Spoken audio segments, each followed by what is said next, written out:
sehingga Tan Malaka ingin buruh itu sadar.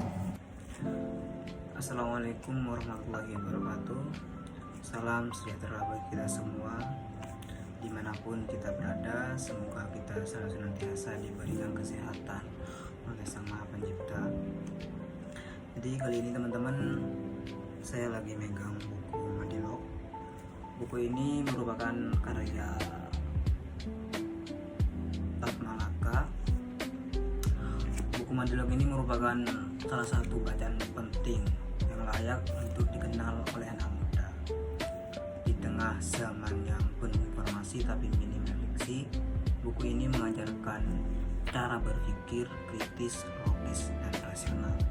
Meski buku ini ditulis puluhan tahun, namun isinya tetap relevan, bahkan menjadi pegangan untuk menghadapi berbagai persoalan-persoalan sosial dan politik hari ini.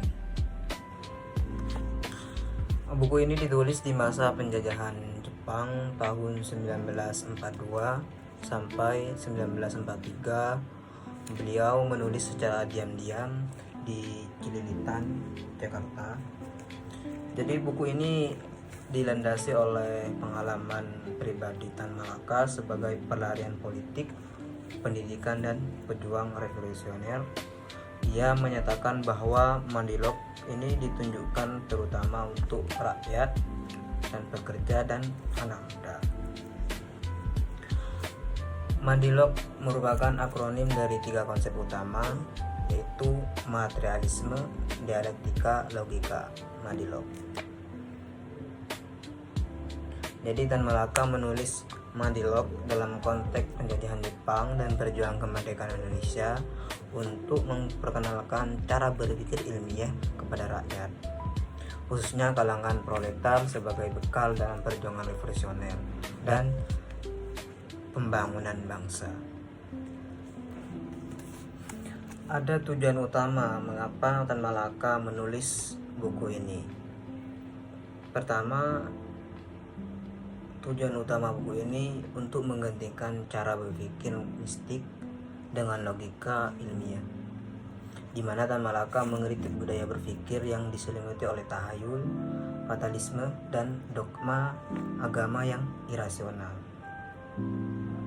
Dulu orang yang sakit itu dianggap karena kerasukan roh. Jadi Tan Malaka ingin agar orang mulai berpikir secara ilmiah.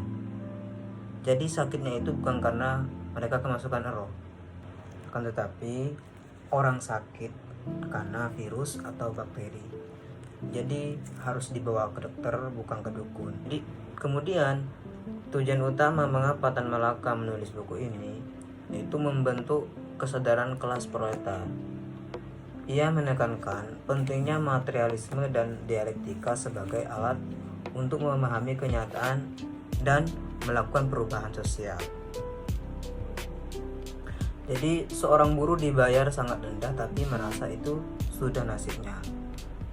Sehingga Tan Malaka ingin buruh itu sadar bahwa mereka itu bisa menuntut hak bersatu dan melawan ketidakadilan, bukan kan pasrah.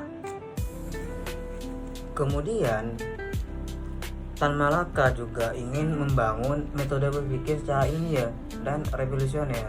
Dulu banyak orang ingin merdeka, hanya ingin dijajah oleh orang Indonesia, bukan Belanda. Maka dari itu Tan Malaka ingin lebih dari itu. Rakyat harus berpikir kritis, menuntut keadilan sosial, dan ikut mengubah sistem yang menindas. Sehingga Tan Malaka melihat perlunya Indonesia itu memiliki dasar filsafat modern untuk meraih kemerdekaan yang sejati dan keadilan sosial. Jadi buku Madilog ini berupaya bukan hanya sekedar karya filsafat, tetapi sebuah ajakan revolusioner agar rakyat Indonesia itu berpikir secara merdeka dan ilmiah. Tan Malaka mencoba menggabungkan cara berpikir ilmiah dari filsafat barat seperti materialisme dan dialektika dengan kondisi nyata Indonesia yang saat itu masih dipenuhi oleh tahayul, penjajahan, dan cara berpikir humanistik.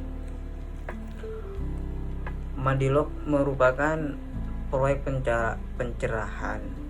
Jadi Madilog ini merupakan proyek pencerahan untuk membebaskan bangsa dari cara berpikir yang pasrah dan tidak rasional.